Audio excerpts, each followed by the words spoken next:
Greetings, Chiefs Kingdom. This is Gary McKenzie.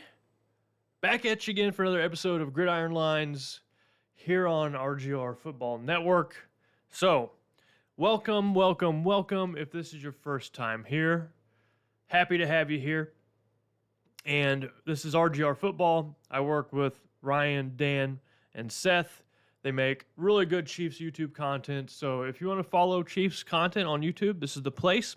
Make sure you hit the like button and subscribe if you want more videos like this. So today's video, I'm going to talk about Brett Veach's tendencies in the NFL draft, particularly around positions of need. So I went through all of Brett Veach's drafts and looked at what the Chiefs needed positionally heading into that draft and whether or not Brett Veach pulled the trigger on those positions of need. How often did he do that? And then are there any trends for the Chiefs over the years in terms of needing certain positions? Before we jump into that, though, I want to talk about last week's video. I want to make a correction. So last week's video, I mentioned that Damon Huard was a starting quarterback in the Gunther Cunningham era. No, that was wrong. It was actually Elvis Grbac. Huard, I believe, was a Herm Edwards quarterback.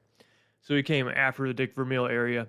So I think that living through those years of Chiefs football, I honestly blacked out a lot of the mid to late 2000s, 2010s. I blacked out a lot of that. Those were my drinking days. I was in my 20s. The Chiefs were playing poorly. And so I fried my brain pretty good around that time. So I apologize for not remembering that fact. And then you guys in the comments were right to get on to me about being wrong. So appreciate you all for keeping me honest and always love you all in the comments. And I just want to say thanks again for correcting me. And I want to make sure I got that record straight here.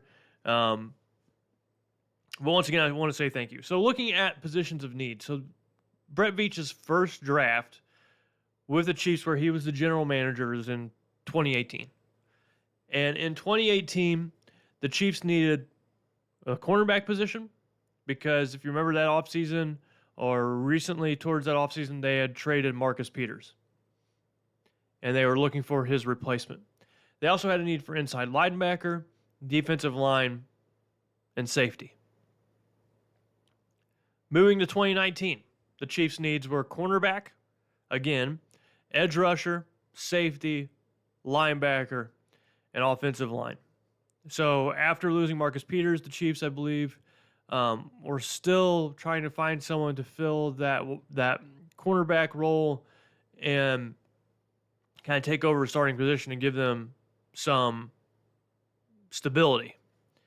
2020, the Chiefs needed cornerback, linebacker, offensive line, particularly the interior offensive line, and then the defensive line. So this is the 2020 draft, so after the 2019 season when they won the Super Bowl. Moving into 2021. So this was the season after they lost the Super Bowl to the Tampa Bay Buccaneers, where basically Patrick Mahomes was getting killed on the field. And the Chiefs needed, more than anything, to bolster their offensive line. So offensive line was the number one position of need in the 2021 draft for the Chiefs, then edge rusher, then linebacker, wide receiver, and then they needed depth at the secondary. So if you remember, the Chiefs lost Sammy Watkins after that Super Bowl loss to the Buccaneers. So they started to need some more help at the wide receiver position. And this would begin a trend that has continued for the Chiefs since 2021. They've been needing wide receivers pretty much every draft since then. In 2022, the positions of need were wide receiver. So as you know, Tyreek Hill was traded. The Chiefs got a haul back for him. They needed starters on the cornerback position. They needed offensive line help, particularly around the offensive tackle, edge rushers, and then they needed a running back. 2023, the Chiefs didn't have many needs at all. In fact, this was the probably, I would say, the most complete team heading into the draft that the Chiefs have ever had. And they needed a wide receiver again, edge rusher, and then they needed a left tackle. And then moving into 2024, what do the Chiefs need this season? Well, they need wide receiver again. So it's a continuing theme of needing a wide receiver that's carried over into 2024. And that might even be more of a need because now Rashee Rice could be facing jail time. If someone held a gun to my head and asked me, do I think that Rashee Rice is going to go to jail over this? That would be a really hard one to answer. Because while I don't think that he'll have a year, he could have a shorter stay in jail, a month. His sentence could get continued. So if someone held a gun to my head and said, do I think Rashee Rice is going to go to jail over this? I would say no. But the jury is still out, figuratively and literally, on this situation. And that means the Chiefs need a wide receiver even more than they did heading into this offseason with Rashee Rice, his situation being understood. With all this uncertainty, it reminds me of, I believe it was the 2019 offseason or the 2020 offseason. It was the 2019 offseason, the 2019 draft, where Tyreek Hill was having accusations of harming his son. So his son had a broken arm, and no one could really speak to why it was broken. And it didn't seem like it was, from an accident or falling off a slide or doing something like a kid would normally do to break their arm. And so that opened up some questions around the wide receiver position for the Chiefs, and the Chiefs took Mecole Hardman in the second round. So I believe that draft of Mecole Hardman was a bit of a reach. And so with Rashee Rice's uncertainty around his situation, will Brett Veach do this again? Will he reach for a wide receiver again, or will he stay true to his board? And this is something I don't know, because I think that Mecole Hardman reach, ultimately, he was a good player for the Chiefs, but there are better spots available for the Chiefs to take at that number 2 spot, at that second round spot that they had. And so if Brett Veach learns from his lesson, I think that the Chiefs would only draft a wide receiver with that first pick if it was someone who just fell into their lap that they really liked. But looking at the needs for this draft, already mentioned wide receiver. So 2024 draft, Chiefs need another edge rusher. You can never have enough edge rushers. We don't know about Felix Anudike-Uzomah, whether or not he's going to pan out. He didn't get a lot of minutes last year, but that's because, he was behind George Karlaftis and Michael Dana, and, those are a couple guys that can play some football, and maybe he needed a year to grow and develop. So even though he didn't get a lot of snaps, maybe he'll get his chance in 2024. The Chiefs also need a left tackle. So they've re-signed Donovan Smith, and this is just a rental, like 1-year rental deal that they keep doing. They could do worse at left tackle position, but they could also do a lot better. They could find somebody in the draft and pay them that rookie deal. And this is one of the areas where the Chiefs can save a lot of money. So there's 3 positions that I really want the Chiefs to do well in drafting that I think will help the team out the most, and that is wide receiver, left tackle, edge rusher. If the Chiefs can get those 3 right in the draft, they'll be damn near unstoppable.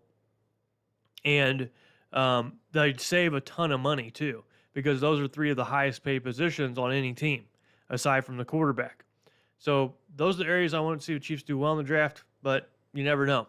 In 2024, the Chiefs also need some depth at cornerback. After the departure of L'Jarius Sneed, maybe Jalen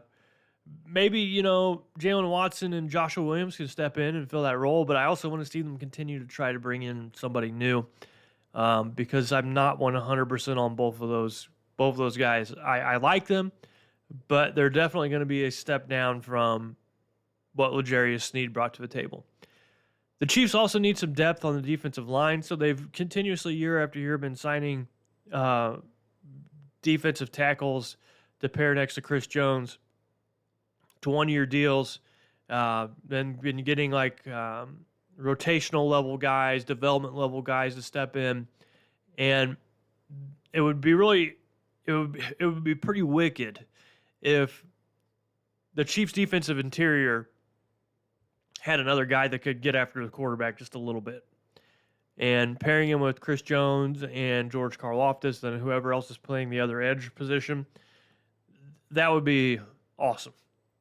So that's another need for the Chiefs' defensive line. And then lastly, I have safety. They really just need some depth at that position, because if either Brian Cook or Justin Reed go down, then they're a little bit out of luck.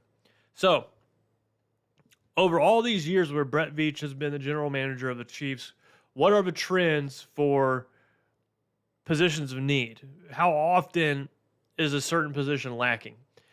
And let me ask you this question. Based on positional need, what position grouping have the Chiefs needed the most ever since Brett Veach became the general manager? And this one kind of surprised me a little bit. I was not expecting this one. So I'll give you a couple seconds to think it over. Okay. That position, the position grouping the Chiefs have needed the most of in terms of need heading into the draft, has been offensive line. So 6 years, 6 seasons, the Chiefs have needed offensive linemen heading into the NFL draft. And Brett Veach has been drafting for the Chiefs for 5, 6. This will be his 7th year. So almost every year the Chiefs have needed help along the offensive line, whether it be offensive interior, tackle position. Mostly it's been tackle, the last couple of years, but offensive line, they needed offensive linemen 6 of the last 7 years. They've needed a pass rusher, an edge rusher 5 of the last 7 years. They've needed a cornerback 5 of the last 7 years. A safety 4 of the last 7 years, a linebacker 4 of the last 7 years, a wide receiver 4 of the last 7 years. Defensive interior, so they've needed defensive interior players 3 of the last 7 years, and they've needed a running back once out of the last 7 years. And that one year they needed a running back, they went and they got Isaiah Pacheco. So pretty dang good pick there by Brett Veach in the 7th round, if you do ask me. Positions the Chiefs have not needed even a single time in the past 7 years have been tight end and quarterback. So having the quarterback locked down is such a huge boost to a team, because not only do you not have to worry about drafting a quarterback and you have all this optimism for the season, you have, great play at that most important position on the field in football, but you also have more picks in a way where you don't have to worry about drafting a quarterback. You can take other positions. And instead of chasing for a quarterback every year like some teams seem to be doing and wasting first-round pick after first-round pick on a quarterback whenever you really should be building your roster and improving your coaching, you can draft players at positions that'll really help your team and make a better unit. So going back through all of the Chiefs drafts with Brett Veach, I wanted to ask this question. How often does Brett Veach make a luxury draft pick? So how often does Brett Veach take positions where the Chiefs might not necessarily have a positional need for that? And the number one example of a luxury draft pick, perhaps the most luxurious of draft picks ever, is in the 2020 draft, when the Chiefs selected Clyde Edwards-Helaire, a running back, in the first round. In my opinion, this is the most luxurious draft pick that Brett Veach has ever made, and I also believe it is the worst draft pick he has ever made. And it's not because I don't like Clyde Edwards-Helaire. It's not that I don't like what he brings to the table. He's filled a good role for this Chiefs team. But I just don't believe in taking running backs in the first round unless they're Adrian Peterson or LaDainian Tomlinson good. So Clyde Edwards-Helaire was neither of those. And that's an example of a luxury pick. So how often does Brett Veach make these picks where it's not necessarily a position of need for the Chiefs? And he has done that 32% of the time. So about 1/3 of his draft picks have been outside of the positional need that the team had. I went and broke that down by the first 3 rounds. So in the first 3 rounds, how often does Brett Veach take a luxury pick where the team doesn't need that player? And it's the same number, 32%. So about 1/3 of the time. Luxury draft picks for the Chiefs in Brett Veach's tenure. In 2019, you have Colin Saunders, defensive tackle. Chiefs didn't need help with the defensive interior. They had Derek Nottie and Chris Jones playing at a high level. And so they drafted Colin Saunders in the 3rd. And then Mecole Hardman was taken in the 2nd. Now, in hindsight, I can understand why Mecole Hardman was taken. But at that time, the Chiefs didn't need a wide receiver because Tyreek Hill was still on the roster, and they didn't know what was going to happen. So this one is really a toss-up. It's a bad example. In 2020, luxury draft pick Clyde Edwards-Helaire, and then Lucas Niang in the 3rd round. 2021, there were no luxury picks in the first 3 rounds. 2022, Brian Cook at the safety position and Leo Chenal at the linebacker position. So the Chiefs were set at linebacker and safety going into the 2022 draft, but they still took Brian Cook and Leo Chenal, and both those players have panned out. So a luxury draft pick is not a bad pick by any means. You don't have to draft all your positions by need. So it's not necessarily that they're a bad choice. I'm just trying to get through these trends and patterns that Brett Veach has been doing throughout the years. In 2023, the Chiefs did not make a luxury draft pick in the first 3 rounds. So what does that mean? That means pretty much in the last several drafts, last few drafts, Brett Veach has really focused on position of needs in the first 3 rounds. With the first pick that Brett Veach has made in the draft, 5 out of the 7 have been a positional need. So what that tells me is that there's a really strong probability that the Chiefs are going to draft either a wide receiver, a left tackle, or an edge rusher with their first round pick. I think it's going to be one of those 3 positions. If it's outside of one of those 3 positions, I will be kind of surprised. Even though the Chiefs have some needs at cornerback and defensive interior and safety, I don't consider those as strong needs. And so now I think is the time to think, all right, who are the wide receivers, left tackles, and edge rushers in this draft that the Chiefs might like that could fall to them at 32? And that, is up for debate. There's a lot of good players heading into this draft, but I think it's going to be one of those 3 positions. But now it's your turn to let me know what you think. Let me know down in the comments, do you think the Chiefs are going to take a wide receiver, a left tackle, or an edge rusher? Do you think they're going to stick with these positional needs and draft a player that the Chiefs need? Or do you have your eyes set on a luxury position? Is there a position you want the Chiefs to draft that's not a position of need, or that you think is a position of need, but I didn't see it that way? So let me know down in the comments. As always, this is Gary. So grateful to be here on this channel with you all, talking about Chiefs, this team I love so much. Thanks again for keeping me honest. And once again, you can hit the like button. You can subscribe. Really helps us out. We're trying to get to 30,000 subscribers. We're inching closer every day.